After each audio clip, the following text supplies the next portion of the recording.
नमस्कार। मोटापा या ओबेसिटी आज के समय की एक गंभीर स्वास्थ्य समस्या बन चुकी है, जिसमें शरीर में आवश्यकता से अधिक चर्बी जमा हो जाती है। यह समस्या गलत खान-पान, जंक फूड का अधिक सेवन, शारीरिक गतिविधियों की कमी और तनावपूर्ण जीवन शैली के कारण तेजी से बढ़ रहा है। मोटापा न केवल व्यक्ति की शारीरिक बनावट को प्रभावित करता है, बल्कि मधुमेह, उच्च रक्तचाप, हृदय रोग और जोड़ों के दर्द जैसी कई बीमारियों को भी जन्म देता है। बच्चों से लेकर बुजुर्गों तक मोटापा आज सभी आयु वर्ग में देखा जा रहा है। इसलिए इसे एक गंभीर और स्वास्थ्य चुनौती माना जाता है। संतुलित आहार, नियमित व्यायाम और स्वस्थ जीवन शैली अपनाकर मोटापे से बचा जा सकता है। तो चलिए आज जानते हैं डॉक्टर सुरेंद्र जांगड़ जी से मोटापे से संबंधित समस्याओं के बारे में। मोटापा क्या है? मैं doctor Surendra Jangid, paediatric and gastrosurgeon, Rishik hospital. And आज अपन बात करेंगे ओबेसिटी के बारे में। ओबेसिटी क्या है, मोटापा क्या है और मोटापे को कैसे रोका जा सकता है, और अगर मोटापा जब एक गंभीर बीमारी बन जाता है तो उसका क्या इलाज है। ओबेसिटी क्या है? ओबेसिटी होती है जब एक्सेसिव फैट अपनी स्किन के नीचे जमा हो जाती है, अपने एब्डोमेन के अंदर जमा हो जाती है, उसको अपन ओबेसिटी कहते हैं। ओबेसिटी को नापने के लिए अपन एक कैलकुलेटर काम में लेते हैं जिसको बीएमआई बोलते हैं। बीएमआई अपने को नापने के लिए आपको जानना होता है कि आपका वेट क्या है और आपकी हाइट क्या है। तो इसको एक मैथमेटिकल कैलकुलेशन है कि आपका वेट को अपन डिवाइड करते हैं हाइट मीटर स्क्वायर में, तो आपकी बीएमआई निकल के आ जाती है। आजकल जो स्मार्टफोन हैं उन पे कई ऐप भी हैं जिनमें अपन अपना ये जो पैरामीटर्स डाल के अपने मोटापे को नाप सकते हैं।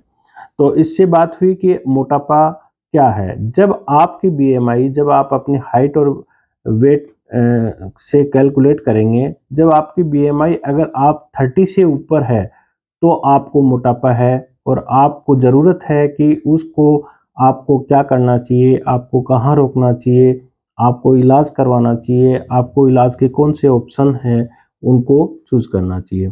तो सबसे पहले बात करते हैं कि अगर आपकी बीएमआई, ये मान लीजिए कि आपकी बीएमआई 30 या 30 से 32 तक है, तो अपने पास क्या-क्या ऑप्शन होते हैं। जब 32 से 35 के बाद में तो अपने पास बेस्ट ऑप्शन क्या-क्या होते हैं। और जब बीएमआई 35 से ऊपर होती है और साथ में आपको मोटापे से होने वाली जैसे कई बीमारियाँ होती हैं, जैसे कि डायबिटीज़ है, हार्ट डिजीज़ है, हाइपरटेंशन है, सीवीए है, ऐसी वाली बीमारियां अगर उसके साथ हो रही हैं तो आपके पास क्या ऑप्शन है। मोटापा कैसे रोका जा सकता है?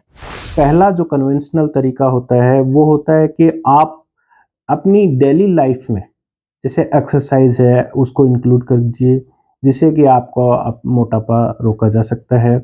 आप अपनी डाइट को संतुलित रखिए, जिससे भी मोटापा रोका जा सकता है। सर्जिकल और नॉन सर्जिकल ट्रीटमेंट में क्या करते हैं? तो अभी जो अ, चल रहा है ट्रीटमेंट, वो 2 तरीके के ट्रीटमेंट होता है। एक सर्जिकल ट्रीटमेंट होता है, एक नॉन सर्जिकल ट्रीटमेंट होता है। नॉन सर्जिकल ट्रीटमेंट में जैसे आजकल ट्रेंड में है कि बहुत सारी पूरे ग्लोबल वर्ल्ड में जो जिनको लेके सबसे ज़्यादा बातें चल रही हैं, वो हैं इंजेक्टेबल। अभी आ गए हैं जो कि मोटापे को कम करते हैं। जैसे आपने भी नाम सुना होगा, जैसे मोंजारो है, ओज़ेम्पिक है, सेमाग्लूटाइड में जैसे वीगोवी है, ऐसे वाले इंजेक्शंस आ गए हैं। तो उनको कब लेना चाहिए, कब नहीं लेना चाहिए और किन लोगों को लेना चाहिए। तो सबसे पहले बात ये आती है कि ये इंजेक्शंस क्या करते हैं। ये आपका एक हार्मोन होता है जीएलपी-1, उसके एगोनिस्ट होते हैं, उसके जैसे काम करते हैं, जिससे कि आपको ऐसे आपके गट में कुछ चेंजेस होते हैं जिससे आपका मोटापा कम हो जाता है। तो जिनकी बीएमआई आप ये मान के चलें, जिनकी बीएमआई 32 या 33 या 35 से नीचे है और साथ में कोई एसोसिएटेड बीमारी जिनको नहीं है, वो ये वाले इंजेक्टेबल ले सकते हैं। इंजेक्टेबल आते हैं बहुत ही ईज़िली लगने वाले इंजेक्शन आते हैं, जैसे पेन के रूप में आते हैं। जैसे इंसुलिन पहले लगाया जाता था, वैसे ही ये इंजेक्शन लगाए जाते हैं। पर ये यूज़ आपको अपने डॉक्टर के अंडर गाइडेंस में ही करना चाहिए। ऐसा नहीं कि आप ये वाला इंजेक्शन खरीदेंगे और आप किसी भी कंपाउंडर से ये इंजेक्शन लगवा लेंगे, ऐसा नहीं है। सबसे पहले आपका पूरा वर्कअप होता है, पूरी जांच करवाई जाती है, उसके बाद में ये इंजेक्शन लगते हैं। ये इंजेक्शन का टाइम पीरियड क्या होता है कि सबसे पहले लो डोज में लगाया जाता है, जैसे वीकली इंजेक्शन लगाते हैं। जैसे पहले महीने अपने लो डोज से स्टार्ट किया, फिर अपन डोज को आगे बढ़ाते जाते हैं और 6 महीने तक लगभग आपके जो टोटल वेट का कम से कम 15 से 20% वेट लॉस हो सकता है। मान लीजिए किसी का अगर वजन 100 किलो है तो वो 80 या 85 के करीब आ जाएगा।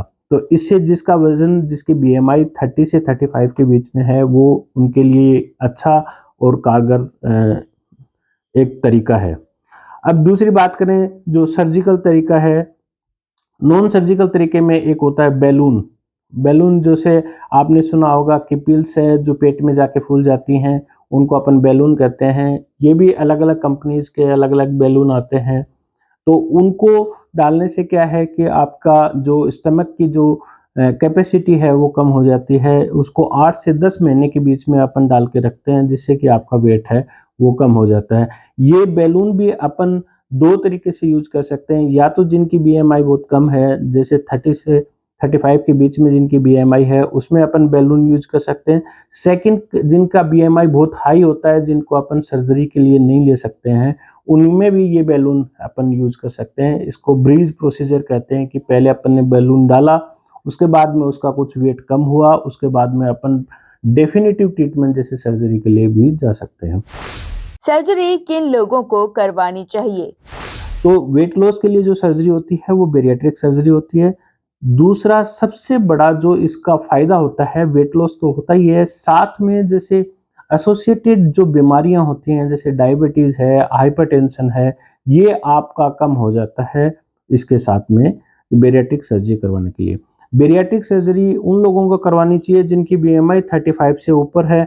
लोगों के मन में ये होता है कि सर्जरी पता नहीं क्या होगा, कुछ नहीं है। ये बहुत ही इजी सर्जरी होती है, जिसमें दूरबीन से किया जाता है, जिससे कोई चीरा और वो नहीं आता। लेकिन इसके लिए स्पेशल कैंडिडेट होते हैं। स्पेशल कैंडिडेट का मीन्स जिनका बीएमआई 32.5 से ऊपर है, साथ में अगर उनको कोई एसोसिएटेड बीमारी है, उसमें अपन ये सर्जरी कर सकते हैं।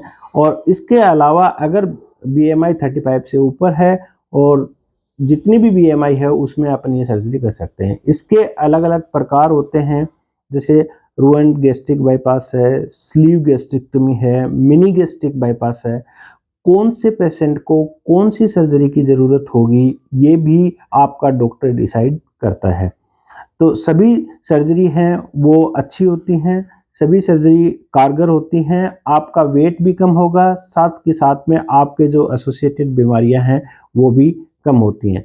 ये अपन चूज करते हैं कि पेशेंट की एज क्या है, पेशेंट की बीएमआई क्या है, पेशेंट की डाइटरी हैबिट्स क्या हैं, उसके हिसाब से अपन सर्जरी का ऑप्शन लेते हैं कि उनको में स्लीव गैस्ट्रेक्टमी अपने को करनी है, कि मिनी गैस्ट्रिक बाईपास करना है, कि अपने को रो एंड वाई गैस्ट्रिक बाईपास करना है। तो आज ही आप ये डिसाइड करें आपका वेट कितना है। अगर आप मोटापा से परेशान हैं, आपका वेट कितना है, तो सबसे पहले आप अपने घर पे ही अपना बीएमआई कैलकुलेट करें। अपनी बीएमआई को कैसे कैलकुलेट करें? एक सिंपल फार्मूला होता है कि आप अपने वेट को अपनी हाइट से डिवाइड कर दो मीटर स्क्वायर में, तो आपका बीएमआई निकल के आता है। अगर आपका बीएमआई 35 से ऊपर है तो आज ही आप अपने डॉक्टर से कंसल्ट करें, अपने ओबेसिटी जो कंसल्टेंट है उनसे कंसल्ट करें कि आपको दवाइयों की ज़रूरत है या आपको सर्जरी की ज़रूरत है। डिसीजन आपका होगा, आपको जो अच्छा लगे आप इसमें से चूज कर सकते हैं। इसमें सबसे बेस्ट बेरियाट्रिक सर्जरी होती है, लेकिन बीएमआई इसके लिए आपकी 35 से ऊपर होना चाहिए। साथ में अगर बीएमआई आपका 32.5 है तो साथ में कुछ एसोसिएटेड बीमारी होनी चाहिए, जैसे कि डायबिटीज़ है, या फिर हाइपरटेंशन है, या जॉइंट पेन्स है, या ओएसए है, जैसे खराटे वगैरह आना है। तो ये कहना है कि ओबेसिटी को रोका भी जा सकता है, और ये होने के बाद में डब्ल्यूएचओ ने इसको एक बीमारी, एक गंभीर बीमारी अभी घोषित किया है, इसीलिए ज़रूरी है कि आप टाइमली इसका ट्रीटमेंट करवाएं। जैसे आपको किसी पथरी का दर्द होता है, वैसे ही अगर आपकी बीएमआई 35 से ऊपर जाती है तो इसका मतलब आपको एक बीमारी है। That is not simple obesity, वो आपको एक बीमारी है और उसको ट्रीट करना बहुत ज़रूरी है। Thank you. तो आज आप लोगों ने डॉक्टर सुरेंद्र जांगड़ जी से मोटापे से संबंधित समस्याओं के बारे में जाना। ऐसी और जानकारियों को देखने के लिए हमारे चैनल को सब्सक्राइब करें, जिससे आप आने वाली बीमारियों को जान सकें और साथ ही लाइक, शेयर, कमेंट करना ना भूलें। तो चलिए मिलते हैं अगले स्वास्थ्य में। तब तक के लिए दीपिका को दीजिए इजाजत।